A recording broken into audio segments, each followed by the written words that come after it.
श्री राम जय जय राम। श्री राम जय जय राम।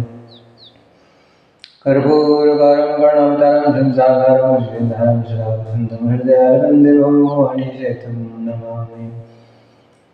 गजाननं गणाधिसेवितं गजमुखचारभक्षणं उमास्तं सुवनस्करं नमामि विघ्नेश्वरम्। या देवी सर्वभूतेषु रूपेण संस्थिता नमस्तस्यै नमो नमः। लोकाभिरामं रणरङ्गधीरं राजीवनेत्रं रघुवंशनाथं कारुण्यरूपं करुणाकरन्तं श्रीरामचन्द्रं शरणं प्रपद्ये। श्रीरामचन्द्रं शरणं प्रपद्ये। मंगलभवन अमंगलहारी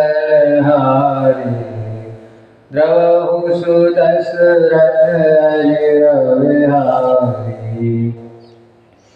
श्री राम जय जय राम। जय जय जय हनुमान गोसाई कृपा करो देव की नाई।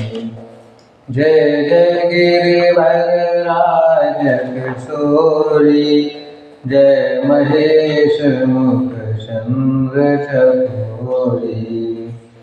गुरु विदुमा वंदव गुरुपद पदुम परागा सुरुचि सुवास सरस अनुरागा।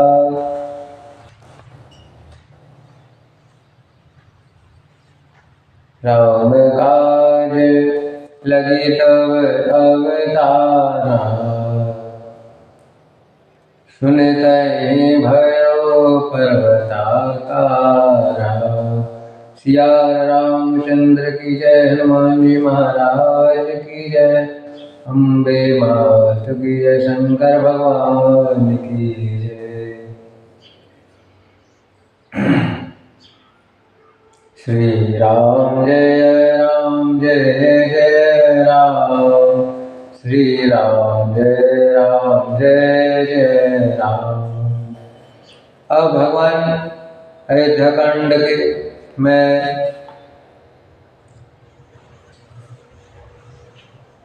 शादी करने के बाद भगवान राम 14 वर्ष के लिए शादी करने के बाद भगवान अपने अयोध्या में आए और उसके बाद राजा दशरथ सभी लोगों ने खूब खुशियाँ मनाई।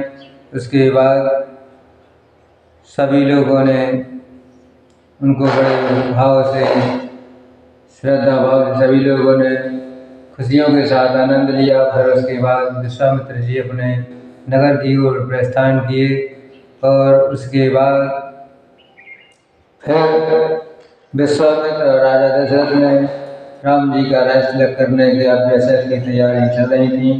इसी बीच देवताओं ने सरस्वती जी से विनती करके हाथ जोड़कर विनय की कि हे माँ, भगवान राम को अगर 14 वर्ष के लिए वन में भेज दें तो हम लोगों के दर्शन हो जाएंगे, हम लोग प्रभु के दर्शन करेंगे, इसलिए हमारे नेत्र भी धन्य हो जाएंगे और बड़े बड़े राक्षसों का संहार भी हो जाएगा।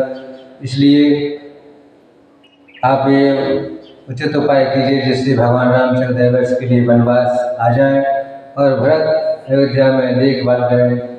अब अयोध्या कांड में भगवान राम को जैसे ही कैकेयी ने वनवास मांगा था उस समय राजा दशरथ को बड़ी पीड़ा हुई, दुख हुआ, लेकिन उन्होंने बार बार कहा, लेकिन राजा दशरथ के कहने पर कैकेयी के मन में किसी भी प्रकार की दया नहीं आई और उन्होंने बड़ी निष्ठुरता से एक बार ही राजा दशरथ से कहा कि राम की सौगंध खाकर मुझे वरदान दो।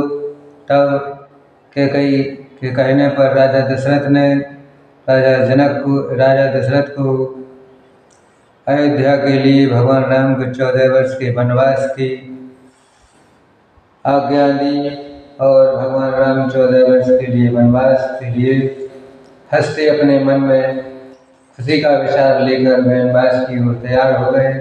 और जैसे ही सीता माता को पता चला तो सीता माता भी अपनी सासू के पास, राम की माता जी के पास दौड़ी गई और विनय करके उन्होंने भी कहा कि मैं इधर अकेली नहीं रह सकती, क्योंकि जहाँ मेरे भगवान प्रभु प्रीतम रहेंगे उनके सिवा मैं यहाँ अकेली क्या करूँगी, क्योंकि मैं तो यहाँ नहीं रह सकती। इसलिए उनके साथ सीता माता भी तैयारी करके राम के साथ वनवास की ओर तैयार हो गई। इधर लक्ष्मण को पता चला तब लक्ष्मण भी दौड़े भागे आए और कौशल्या आदि माताओं से आशीर्वाद लेकर बोले कि मैं राम के बिना नहीं रह सकता, इसलिए दोनों भाई जा रहे हैं, माता पिता जा रहे हैं, तब मैं भी जाऊंगा उनके साथ और जीवन भर उनकी सेवा करूंगा। तब माता सीता जी ने सभी को आशीर्वाद दिया और तीनों लोग भाई चले गए।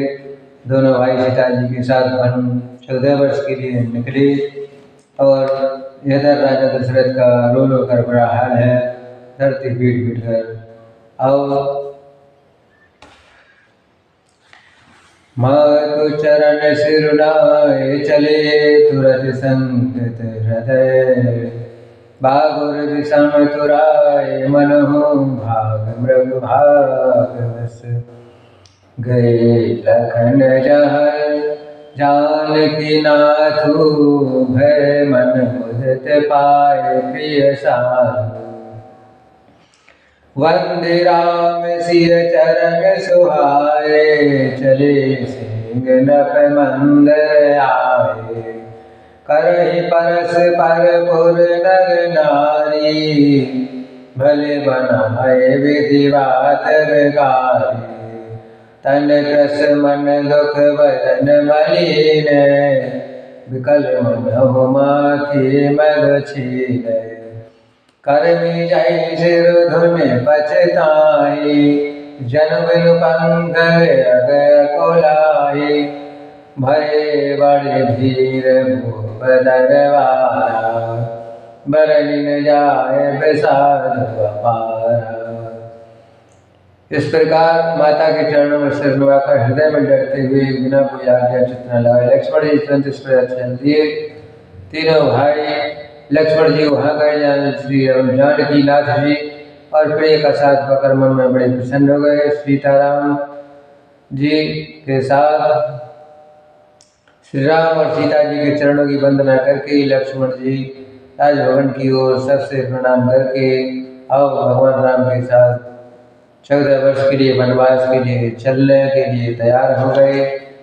और इस प्रकार अब रामचंद्र जी पधारे हैं। प्रिय वचन बोलकर गृह मंत्री ने राजा को उठाकर बैठाया। सीता से दोनों पुत्रों को वन के लिए तैयार होकर देखकर राजा बहुत व्याकुल हो गए। इस प्रकार सीता से दोनों सुंदर पुत्रों को देखकर राजा बुलाते हैं। इसने बस बार बार हृदय से लगा ली थी, कहते नहीं बन सकता कि क्या किया जाए। और सकई न भोले विकल नर नाहु, शोक जनित और दारुण दाऊ, नाई शीस पद अति अनुरागा, उठ रघुवीर विधातव मागा। पितुआशीष आय सुमोहि दीजय, हरस समय विस्मय गत कीजय। तात किए प्रिय प्रेम प्रवादु, जसु जग जाय न होय अपादु। राजा व्याकुल होकर बोल नहीं सकते, लेकिन हृदय में सुख जानकर तब रघुकुल के श्री रामचंद्र जी और प्रेम चरण में सिर नवाकर पिता मांगी, पिताजी में मुझे आशीर्वाद दीजिए, आज्ञा दीजिए, जिस प्रकार आप सुख क्यों कर रहे हैं तात। मैं तो अब 14 वर्ष के लिए वनवास में जा रहा हूँ। राजा ने उठकर रघुनाथ जी की बाहें पकड़कर बैठा लिया और कहा, हे तात सुनो, तुम्हारे लिए मुनि लोग कहते हैं श्री राम चराचर के स्वामी है और सब प्रकार से आनंद देने वाले हैं। इस प्रकार राम लक्ष्मण और सीता जी के साथ वन के लिए निकलने को तैयार हो गए और राजा दशरथ पछताते रहे कि अब क्या किया जाए।